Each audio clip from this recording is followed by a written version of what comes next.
Well, we're still in Tanglewood Park, and now we're talking to, Henriette Meyers. and what is your position here? Okay. I'm a home care coordinator for PACE and Life Circles, and I go out to the homes to assess a participant's home to make sure that they're safe in their home. We make sure that their environment in the home is safe and that their surroundings in the home is safe so that they can receive care. Henriette has a tool that she uses when Right. she goes into the home. Right. We know one of the huge issues with our participants is falls. Yes. And so one of the things that Henriette would be looking at would be, is it safe to walk? Right.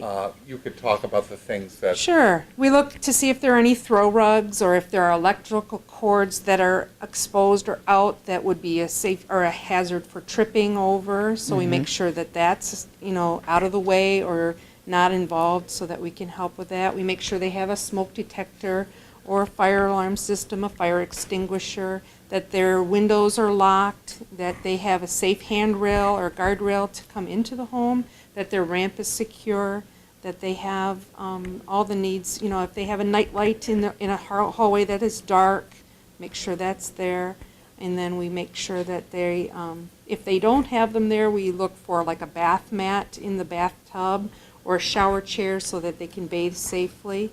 Those are kind of equipment needs that we can look at. And then we check their walker, make sure their walker isn't, loose or wiggly, and wheelchairs, make sure their equipment that they have is safe and in good condition.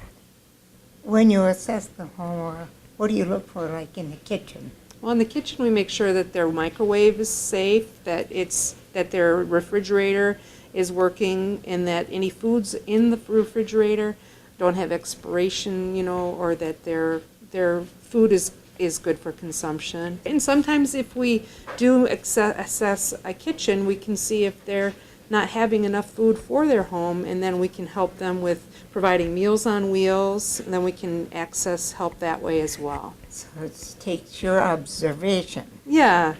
Well, that's good. Sure. Because they might not think of it. Right. And sometimes people, even though they are aware, sometimes there's pride that comes, and we don't want to take anything away from them, but that's something we can help them, and they may not know that, so we can provide the information needed.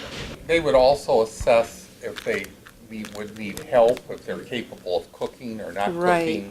Right. All of those what level they're at, how do Right. they function, and Well, in other words, if they're hitting a point where they have difficulty cooking or thinking about cooking even, that's when Meals on Wheels starts up. Exactly. Or if they can't stand long enough to prepare a meal, get winded or tired, short of breath, then we can suggest a homemaker that might be able to come into their home, and we have agencies that we can have help with in that way. So we can provide care that way as well. Well, that's even better. Sure. It's based on their needs, what their needs are. And that's why we do the comprehensive assessments, so that we can address what their needs are, and then we have the flexibility based on those needs to meet them however we need to. Well, instead of being scripted by who's going to pay for what, we run our program based on what the individual participant needs, based on a wide array of assessments.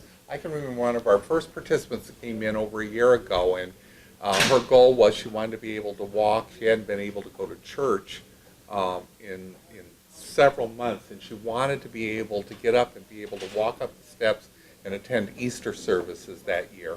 And she was able to go last year to Easter services. And it was the first time she'd been back in church for a couple of years, and that was really important. And it meant a lot to Yeah, her. absolutely. The other thing that we want to do is support the caregivers in the Very home. much. And it's really critical, and it's really critical that we're aware of their needs as well, so that they can stay and provide the services to the participant, because they're key of keeping the participants safe. Do you have a training class for some of them? We're going to be doing a workshop in April, I believe, for caregivers here on a Saturday to invite them in. We're doing it in conjunction with Senior Resources. And one of the things, the social worker, we have master's level social workers, And they would work very closely with the families as well. And they're really the primary liaison with the families is our social work staff. And they would be working with them, and they would be aware if they were feeling like the caregiver was stressed and needed some support. There's times when you say stressed, there's sometimes when we all do a little more and don't realize when the stress is starting to happen, and we can provide respite care, sometimes on a weekend for, like, say, 3 or 4 hours, so that a caregiver can do errands or groceries or things that they need to do, because that's important as well. You know, Oh, yes. Yeah. We recently had a family that had a relative getting married out of town, and the participant wasn't able to go to the wedding, and we placed her in the assisted living for 5 days so that the family could go to this wedding out on the East Coast. And that was one of the things we were very happy to do. This is the kind of think tank I like to see, because this is where all the good ideas come from. And it makes the senior citizen feel as though he or she is needed and wanted, Definitely. and knowing that, yes, somebody will take care of them. Right, right. So, thank you for coming in, and I've already told him thank you several times. And I'll do it again, because without you people here, how could we tell the public what's going on? Well, we're very happy to help the public. And we have a neat place here, which is a home away from home for many a person, and you make their lives happy. So West Michigan, see you later.